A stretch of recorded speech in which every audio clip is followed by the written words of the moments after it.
जय हिंद दोस्तों। मास्टर जी info channel पर आप सबों का स्वागत है। दोस्तों आज हम लोग देखने वाले हैं घटना चक्र बिहार सचिवालय सीजीएल का सेट नंबर 6। जी हाँ दोस्तों, घटना चक्र जो नया बुक आया है बिहार सचिवालय का, उसका हम लोग सेट नंबर 6 आज देखने वाले हैं। इससे पहले सेट नंबर 1 से लेकर 5 तक अपलोड कर दिया गया है। आपने नहीं देखा है दोस्तों तो डिस्क्रिप्शन बॉक्स में उसका लिंक दे दिया गया है। दोस्तों उस सारे टेस्ट को ज़रूर एक बार देख लें, क्योंकि बिहार सचिवालय के लिए ये घटना चक्र की बुक काफ़ी मदद करने वाली है आपके एग्ज़ाम में।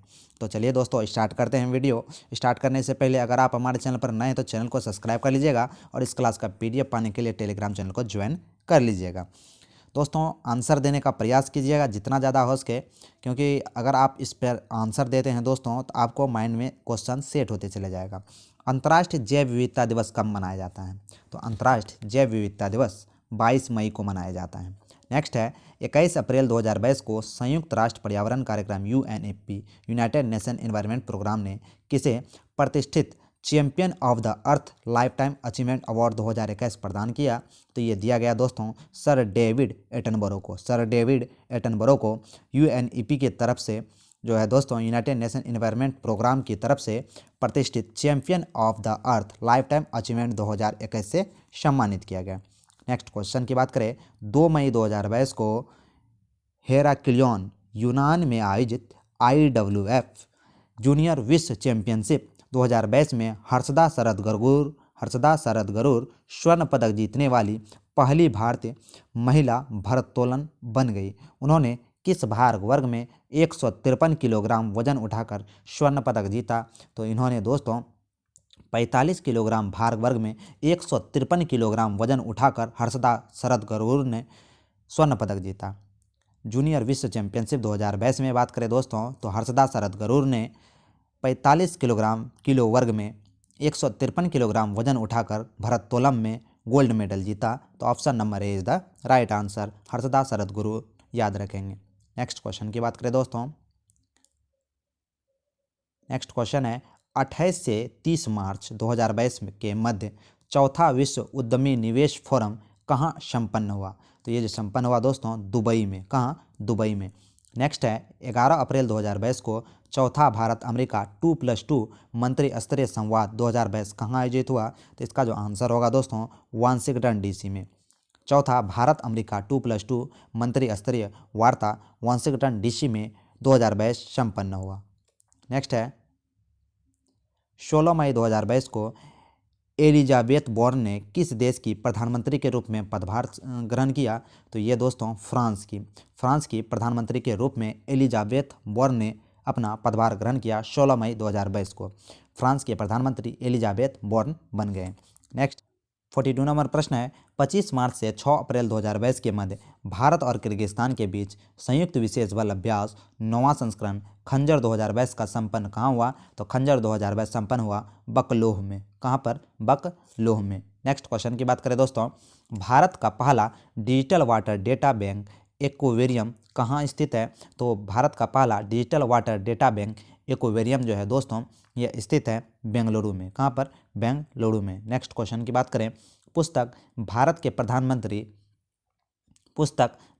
प्रधानमंत्री देश दशा दिशा के लेखक कौन है? तो भारत के प्रधानमंत्री देश दशा दिशा के लेखक यहाँ पर हो जाएंगे कौन? रशीद किदवई द्वारा पुस्तक भारत के प्रधानमंत्री देश दशा दिशा के लेखक हैं रशीद किदवई। नेक्स्ट है श्रीलंका की मुद्रा क्या है दोस्तों? तो श्रीलंका की जो यहाँ पर मुद्रा हो जाएगी वह जाएगी रुपया, श्रीलंकाई रुपया। श्रीलंका की मुद्रा है श्रीलंकाई रुपया। टका कहाँ की है? तो बांग्लादेश का रुपया टका है। ठीक है। नेक्स्ट की बात करें दोस्तों 46 नंबर क्वेश्चन, 9वीं शताब्दी यानी कि 9वीं शताब्दी के कुबेर की मूर्ति बिहार के किस जनपद से प्राप्त हुई है? तो 9वीं शताब्दी में कुबेर की जो मूर्ति है दोस्तों यह बिहार के पटना से प्राप्त हुई है, बिहार के पटना से प्राप्त हुई है। नेक्स्ट है चिरांद नामक पुरास्थल किस राज्य में स्थित है?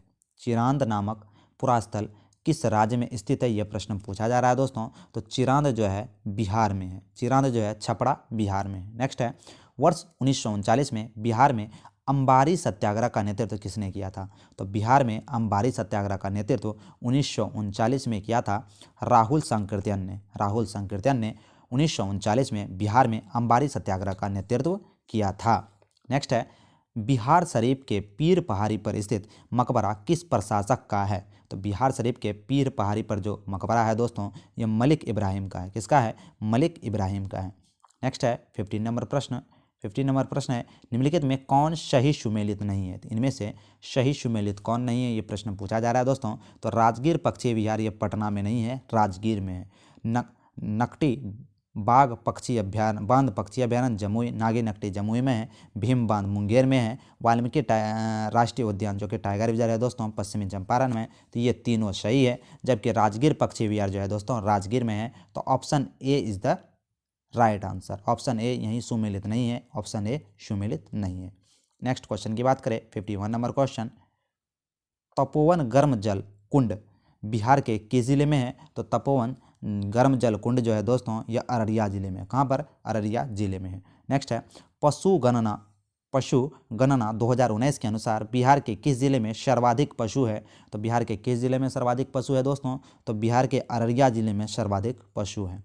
नेक्स्ट है बजट 2021-22 में भारत की आकस्मिक निधि में 500 करोड़ रुपए से बढ़ाकर कितना किए जाने की घोषणा की गई? तो ये दोस्तों जो की गई है, option number D is the right answer. Next question है दोस्तों, कोशिका गतिविधियां नियंत्रित की जाती है। तो कोशिका जो गतिविधियां नियंत्रित की जाती है दोस्तों, यह न्यूक्लियर द्वारा। कोशिका गतिविधियां नियंत्रित की जाती है न्यूक्लियस द्वारा। नेक्स्ट क्वेश्चन है दोस्तों 55 नंबर प्रश्न। पौधा कोशिका का पावर हाउस किसे कहते हैं? पौधा कोशिका का पावर हाउस किसे कहते हैं? तो माइटोकॉन्ड्रिया को दोस्तों पौधा का पावर हाउस कहते हैं। नेक्स्ट है कोशिका का बिजली गृह माइटोकॉन्ड्रिया को कहते हैं या पावर हाउस कहते हैं। आरंभिक चोल राजाओं में से किसे सबसे महान माना जाता है? तो आरंभिक चोल राजाओं में से सबसे महान कड़िकल थे। कौन थे? कड़िकल। नेक्स्ट है प्रसिद्ध बृहदेश्वर मंदिर कहाँ स्थित है दोस्तों? तो प्रसिद्ध बृहदेश्वर जो मंदिर है दोस्तों, यह तमिलनाडु में स्थित है। प्रसिद्ध बृहदेश्वर मंदिर तमिलनाडु में है। नेक्स्ट है वर्तमान में दुनिया की सबसे ऊंची इमारत कौन सी है? तो वर्तमान में दुनिया की जो सबसे ऊंची इमारत है दोस्तों, यह कौन हो जाएगी? बुर्ज खलीफा। क्या हो जाएगी? बुर्ज खलीफा। नेक्स्ट है मसाई मारा नेशनल रिजर्व कहाँ स्थित है? तो मसाई मारा नेशनल जो रिजर्व है, ये केन्या में। कहाँ पर है? मसाई मारा नेशनल रिजर्व केन्या में स्थित है। 60 नंबर क्वेश्चन है, पौधे का कौन सा हिस्सा पानी और खनिज का परिवहन करता है? तो पौधे का पानी और खनिज का जो परिवहन करता है दोस्तों, ये हो जाएगा जाइलम। क्या हो जाएगा दोस्तों? जाइलम जो भाग है दोस्तों, यह पौधों का पानी और खनिज परिवहन करता है। नेक्स्ट है 61 नंबर क्वेश्चन। भारतीय रिजर्व बैंक RBI डैश का नियामक प्राधिकरण है। तो किसका नियामक प्राधिकरण है दोस्तों? तो 61 का जो यहाँ पर राइट आंसर होने वाला है, बैंकों का। भारतीय रिजर्व बैंक बैंकों का नियामक प्राधिकरण है। नेक्स्ट है नासा का मुख्यालय कहाँ है? तो नासा जो है दोस्तों, अमेरिका की एक अंतरिक्ष एजेंसी है। तो नासा का यहाँ पर मुख्यालय कहाँ हो जाएगा? नासा का मुख्यालय है वाशिंगटन DC में। नासा का मुख्यालय वाशिंगटन DC में। नेक्स्ट है नेक्स्ट क्वेश्चन की बात करें, तो PDF थोड़ा इस पेज का धुंधला आ गया है दोस्तों, तो थोड़ा देख लीजिएगा, आवाज़ पे ध्यान दीजिएगा, आंसर आपको आ जाएगा। भारत में निम्नलिखित के उत्पादन में बिहार एक अधिकार है। तो भारत में किस चीज़ के उत्पादन में बिहार जो है प्रथम है, या बिहार का एक पूरा अधिकार है इस पर? तो 63 का जो राइट आंसर हो जाएगा दोस्तों, पायराइट के उत्पादन में बिहार जो है भारत में एक अधिकार रखता है। नेक्स्ट है 64 नंबर क्वेश्चन। निम्नलिखित में किसने पूर्वी बंगाल से लेकर काबुल तक सड़क ए आजम कहलाई जाने वाली सड़क बनवाई? तो सड़क किसने बनवाई थी दोस्तों? शेरशाह सूरी ने। किसने? शेरशाह सूरी ने सड़क बनवाई थी। नेक्स्ट है जिसे ग्रांड ट्रैंक रोड भी के नाम से भी जाना जाता है। नेक्स्ट है वर्तमान रूप से NH1 और NH2 को ग्रांड ट्रैंक रोड कहते हैं। ईस्ट इंडिया कंपनी ने जहांगीर के दरबार से पहले निम्न में से किसे भेजा था? तो ईस्ट इंडिया कंपनी ने जहांगीर के दरबार में सबसे पहले किसे भेजा था, ये प्रश्न पूछा जा रहा है। तो इसका आंसर हो जाएगा हॉकिंस को। कैप्टन हॉकिंस को ईस्ट इंडिया कंपनी ने जहांगीर के दरबार में सर्वप्रथम भेजा था। नेक्स्ट है पटना में किस सिख गुरु का जन्म हुआ था? तो पटना में गुरु गोविंद सिंह का जन्म हुआ था। पटना में गुरु गोविंद सिंह, 10वें गुरु गोविंद सिंह का जन्म पटना साहिब में हुआ था।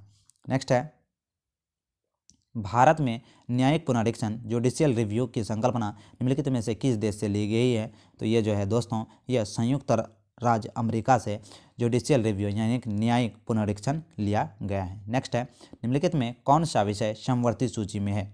तो समवर्ती सूची का जो यहाँ पर विषय हो जाएगा दोस्तों शिक्षा। शिक्षा, वन, जानवर, कारखाने, श्रमिक संघ, ये सब समवर्ती सूची के विषय हैं। शिक्षा, वन, जानवर, कारखाने, श्रमिक संघ, ये सब समवर्ती सूची के विषय हैं। तो ये 5-6 ठो याद रखेंगे। नेक्स्ट है 69 नंबर प्रश्न, समान कार्य के लिए समान वेतन भारत के संविधान के सुनिश्चित किया गया है। तो ये किसमें सुनिश्चित किया गया है दोस्तों? यह सुनिश्चित किया गया है राज्यों के नीति निर्देशक सिद्धांत के अंग है। राज्यों के नीति निर्देशक सिद्धांत के अंग है। नेक्स्ट है 70 नंबर क्वेश्चन, भारत के नियंत्रक एवं महालेखा परीक्षक की नियुक्ति की जाती है। तो भारत के नियंत्रक एवं महालेखा परीक्षक की नियुक्ति की जाती है राष्ट्रपति द्वारा। किसके द्वारा? राष्ट्रपति द्वारा। नेक्स्ट है संविधान की व्याख्या करने का अंतिम अधिकार किसे है? तो संविधान का जो है व्याख्या करने का अंतिम अधिकार सर्वोच्च न्यायालय के पास है। किसके पास? सर्वोच्च न्यायालय के पास है। नेक्स्ट है धातुओं के गुण जिसके कारण उन्हें पीटकर सीट में परिवर्तित किया जाता है। धातुओं का वह गुण जिसे पीटकर उसे सीट में परिवर्तित कर दिया जाता है दोस्तों, तो यह गुण क्या कहलाता है? आघात वर्धनता। आघात वर्धनीयता जो है दोस्तों धातुओं का यह गुण कहलाता है, जिसे उसे पीटकर सीट के रूप में परिवर्तित कर दिया जाता है। नेक्स्ट है एक एवोग्रोडो संख्या बराबर कितना होता है दोस्तों? तो एक जो एवोग्रोडो संख्या बराबर होगा 6.022 गुना 10⁻23। 6.022 गुना 10⁻23 होता है। नेक्स्ट है 74 नंबर क्वेश्चन। 74 नंबर प्रश्न है, किसी बिजली की इस्त्री को गर्म करने के लिए किस धातु का प्रयोग किया जाता है? तो बिजली की इस्त्री को गर्म करने के लिए किसका प्रयोग करेंगे यहाँ पर? तो इस जो प्रयोग होगा दोस्तों नाइक्रोम का। नाइक्रोम का प्रयोग किसी बिजली की इस्त्री को गर्म करने में किया जाता है। नेक्स्ट है 75 नंबर क्वेश्चन, अम्ल वर्षा वायु में किसके अधिक संघनन के कारण होता है? तो अम्ल वर्षा का जो सबसे बड़ा कारण दोस्तों SO2 NO2। SO2 NO2 के कारण अम्ल वर्षा होती है। नेक्स्ट है भारत की सिलिकॉन वैली स्थित है। तो भारत में सिलिकॉन वैली कहाँ स्थित है दोस्तों? भारत में सिलिकॉन वैली बेंगलुरु कहते हैं।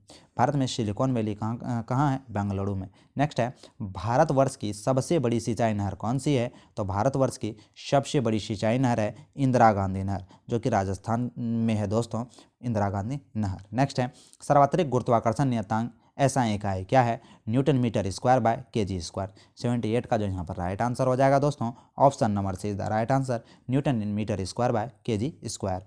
नेक्स्ट क्वेश्चन की बात करें 79 नंबर क्वेश्चन, एक कण के ऊर्ध्वाधर दिशा में ऊपर की ओर √100 0.8 वोल्ट की चाल से छोड़ा गया। यदि पृथ्वी की त्रिज्या r है तो कण द्वारा प्राप्त की गई अधिकतम ऊंचाई क्या हो जाएगी? तो कण द्वारा प्राप्त अधिकतम ऊंचाई जो होगी दोस्तों, इसका न्यूमेरिकल का आपको दे दिया जाएगा PDF, आप वहां से देख लीजिएगा। आंसर के लिए 4R इसका आंसर होगा। नेक्स्ट है निम्नलिखित में कौन वेक्टर राशि है? निम्नलिखित में कौन वेक्टर राशि है? तो बल जो है दोस्तों एक वेक्टर राशि है। नेक्स्ट की बात करें दोस्तों, मलेरिया रोग प्रभावित करता है। तो मलेरिया रोग कहाँ प्रभावित करता है दोस्तों? तो मलेरिया रोग प्लीहा को प्रभावित करता है। प्लीहा या तिल्ली को मलेरिया रोग प्रभावित करता है। मलेरिया रोग मादा एनोफ्लिज मच्छर के काटने से होता है। प्लाज्मोडियम वाइवेक्स के कारण क्या होता है दोस्तों? आपको कमेंट बॉक्स में कमेंट करके बताना है। नेक्स्ट है 82 नंबर क्वेश्चन, एंटीटॉक्सिन का इंजेक्शन किसकी रोकथाम के लिए दिया जाता है? तो एंटीटॉक्सिन का जो इंजेक्शन दिया जाता है दोस्तों यह टेटनस की रोकथाम के लिए दिया जाता है। नेक्स्ट है रेडियोधर्मी अक्रिय गैस क्या है? तो रेडियोधर्मी जो अक्रिय गैस है दोस्तों यह आर्गन है। रेडॉन जो है दोस्तों रेडियोधर्मी अक्रिय गैस है। नेक्स्ट है ताजमहल किससे सर्वाधिक प्रभावित हो रहा है? तो SO2 यानी कि अम्ल वर्षा से जो है दोस्तों ताजमहल अधिक प्रभावित होता है। तो 84 का यहाँ जो राइट आंसर हो जाएगा दोस्तों वो हो जाएगा SO2 के कारण। SO2 के कारण जो है दोस्तों ताजमहल सर्वाधिक प्रभावित हो रहा है, यानी कि अम्ल वर्षा के कारण। नेक्स्ट है गुब्बारे में कौन सी गैस प्रयोग की जाती है? तो गुब्बारे में प्रयोग की जाने वाले जो गैस है दोस्तों वह है हीलियम। गुब्बारे में हीलियम गैस भरी जाती है। नेक्स्ट है एक खिलाड़ी या एथलीट को निम्नलिखित में से किससे शीघ्र और अधिक मात्रा में ऊर्जा मिलती है? तो किससे शीघ्र और अधिक मात्रा में ऊर्जा मिलेगी? तो कार्बोहाइड्रेट लेने से शीघ्र और अधिक ऊर्जा मिलेगी एक खिलाड़ी को, एक एथलीट को। नेक्स्ट है फलों के मधुर या मीठा स्वाद किसके कारण होता है? फलों के मधुर व मीठा जो स्वाद होता है दोस्तों यह फ्रक्टोज के कारण। किसके कारण? फ्रक्टोज के कारण। इसीलिए फ्रक्टोज को सबसे मीठा शर्करा भी कहते हैं। नेक्स्ट है 4 रक्त समूह AABBO में किसे सार्वभौमिक दाता O को कहते हैं? O- को सार्वभौमिक दाता कहते हैं। नेक्स्ट है मानव का सामान्य रक्तदाब कितना होता है। तो मानव का सामान्य रक्तदाब कितना होता है दोस्तों, तो मानव का सामान्य रक्तदाब 80/120, 80/120 मानव का सामान्य रक्तदाब होता है। नेक्स्ट क्वेश्चन की बात करें दोस्तों, डीएनए में पाई जाने वाली शर्करा को क्या कहते हैं। तो डीएनए में पाई जाने वाली शर्करा को कहते हैं पेंटोस, पेंटोस। डीएनए में पाई जाने वाली शर्करा को कहते हैं पेंटोस। नेक्स्ट है अशोक की प्रशासनिक नीति में भारी परिवर्तन किस घटना से आया था। तो अशोक की प्रशासनिक नीति में भारी परिवर्तन आया था दोस्तों, यह कलिंग युद्ध के बाद। किसके बाद, कलिंग युद्ध के बाद अशोक का हृदय पसीज गया और वह युद्ध नीति को त्याग कर धम्म नीति को अपना लिया। नेक्स्ट है अशोक बौद्ध धर्म का अनुयायी था, यह भी हमें याद रखेंगे। भारत की प्रथम महिला शासक कौन थी। तो भारत की प्रथम महिला शासक रजिया सुल्तान थी। भारत की प्रथम महिला शासक रजिया सुल्तान थी। नेक्स्ट है अकबर ने जब्ती प्रणाली के अंतर्गत वास्तविक उत्पादन का कितना अंश राज्य की मांग के रूप में निर्धारित किया था। तो 93 का यहाँ जो राइट आंसर होने वाला है दोस्तों वो हो जाएगा 1/3 भाग, 1/3 भाग। नेक्स्ट है निम्नलिखित में से किस मुगल शासक ने संगीत और नृत्य पर प्रतिबंध लगा दिया। तो संगीत और नृत्य पर किसने प्रतिबंध लगा दिया था दोस्तों, तो ये प्रतिबंध लगाया था औरंगजेब ने। औरंगजेब ने संगीत और नृत्य पर प्रतिबंध लगा दिया था। नेक्स्ट है निम्नलिखित में कौन आज़ाद हिंद फौज का सर्वोत्तम कमांडर था। तो आज़ाद हिंद फौज का सर्वोत्तम जो कमांडर था सुभाष चंद्र बोस था। आज़ाद हिंद फौज का सर्वोत्तम कमांडर था, सर्वोच्च कमांडर था सुभाष चंद्र बोस। नेक्स्ट है रेलगाड़ी जब स्टेशन पर पहुंची तो वह अपनी स्वाभाविक ध्वनि तीव्रता से बढ़ती हुई लगती है, इसका कारण क्या है। तो 96 का यहाँ जो कारण होगा दोस्तों वह हो जाएगा डॉल्पर प्रभाव के कारण। ध्वनि के डॉल्पर प्रभाव के कारण अपनी और आती हुई रेलगाड़ी जब स्टेशन पर पहुंचती है तो अपनी स्वाभाविक ध्वनि तीव्रता से बढ़ती हुई लगती है। नेक्स्ट है डॉल्पर प्रभाव संबंधित है, तो डॉल्पर प्रभाव संबंधित है ध्वनि से। नेक्स्ट है दोस्तों वन महोत्सव निम्नलिखित में से किससे संबंधित है। तो वन महोत्सव जो संबंधित है दोस्तों यह हो जाएगा किससे, वृक्षारोपण से। वन महोत्सव वृक्षारोपण से संबंधित है। 99 नंबर क्वेश्चन है डैश यह प्रक्रिया है जिसमें वन को फिर से लगाया जाता है जो पहले कभी मौजूद था और बाद में उसे नष्ट कर दिया गया। तो 99 का जो यहाँ पर सही आंसर हो जाएगा दोस्तों पुनर्वीकरण। नेक्स्ट क्वेश्चन की बात करें उत्तर भारत में बाढ़ की घटनाएं हाल ही में क्यों बढ़ी है। तो उत्तर भारत में जो दोस्तों बाढ़ की घटनाएं हाल ही में बढ़ी है अफवाह क्षेत्र में वन की कटाई में वृद्धि। अफवाह क्षेत्र में वन की कटाई में वृद्धि के कारण उत्तर भारत में बाढ़ की घटनाएं बढ़ी है। नेक्स्ट है 101 नंबर क्वेश्चन कि सौरमंडल में ग्रहों की अनुक्रम में बुध और पृथ्वी के बीच में कौन सा ग्रह आता है। तो बुध और पृथ्वी के बीच में आता है दोस्तों शुक्र ग्रह। बुध, शुक्र, पृथ्वी, मंगल, बृहस्पति, शनि, अरुण, वरुण। तो ये क्रम हम लोग सूर्य की नज़दीकियों के हिसाब से याद रख सकते हैं। सूर्य के सबसे नज़दीक है बुध, शुक्र, पृथ्वी, मंगल, अरुण, वरुण, इस तरह से हम लोग याद रख सकते हैं। ठीक है। नेक्स्ट क्वेश्चन की बात करें 102 नंबर क्वेश्चन सूर्य की पृथ्वी से लगभग कितनी दूरी है। सूर्य और पृथ्वी के बीच लगभग जो दूरी है दोस्तों यह हो जाएगा 149.6 million kilometre, 149.6 million kilometre. Next है पृथ्वी की सबसे नज़दीक कौन सा तारा है। तो पृथ्वी से सबसे नज़दीक का तारा दोस्तों ये क्या हो जाएगा। तो पृथ्वी के सबसे नज़दीक का तारा हो जाएगा सूर्य। पृथ्वी के सबसे नज़दीक का तारा क्या हो जाएगा, सूर्य। नेक्स्ट है महासागरों की सतह पर सूर्य के और चांद के गुरुत्वाकर्षण के बीच बनती है। तो महासागरों के सतह पर सूर्य और चांद के गुरुत्वाकर्षण के कारण क्या बनता है दोस्तों, ज्वार भाटा। क्या होता है, ज्वार भाटा। नेक्स्ट है 2 घंटे के अंतराल के लिए देशांतर दूरी कितने के बराबर होगी। तो 2 घंटे के अंतराल के लिए देशांतर दूरी जो होगी दोस्तों यह 30 डिग्री के बराबर होगी। 1 घंटा बराबर 15 डिग्री होता है देशांतर दोस्तों, इसलिए 2 घंटा बराबर 30 डिग्री देशांतर हो जाएगा। तो अभी हम लोगों ने देखा घटना चक्र बिहार सचिवालय के लिए सेट नंबर 6। इससे पहले सेट नंबर 1 से लेकर 5 तक अपलोड कर दिया गया है। आपने नहीं देखा है तो जल्दी से देख लीजिएगा। बिहार सचिवालय का एग्जाम नज़दीक आ चुका है दोस्तों। इससे यही साबित होता है कि जितना ज़्यादा आप प्रैक्टिस कीजिएगा उतना आपको याद प्रश्न रहने वाला है। तो बिहार सचिवालय के लिए बहुत सारा प्रैक्टिस सेट आपको मास्टर जी इन्फो यूट्यूब चैनल पर अपलोड कर दिया गया है। और इस क्लास का जो PDF है दोस्तों वो टेलीग्राम पर जाने वाला है, तो आप टेलीग्राम को ज्वाइन कर लीजिएगा, वहाँ से PDF ले लीजिएगा। धन्यवाद दोस्तों, मिलते हैं अगले वीडियो में।